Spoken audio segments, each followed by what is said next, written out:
Hi, my name is Jim Silver. I'm the superintendent of cleaning and maintenance system at the T.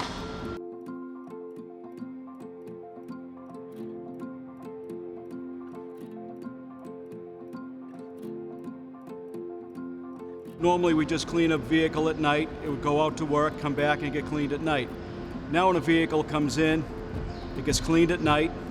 Afterwards it's disinfected again before somebody gets into the bus.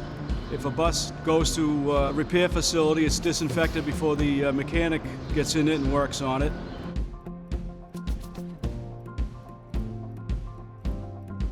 Cleaning is actually removing the organic matter, the dirt, foreign materials from the surfaces.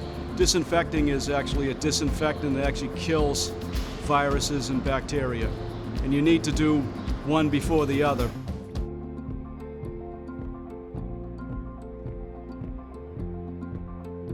The MBTA has hired an outside consulting firm to actually do some testing and provide guidance on what we should and shouldn't be doing.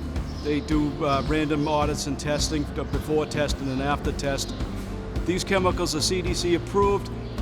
You know, we're doing our best to protect our riders and workers to the best of our ability.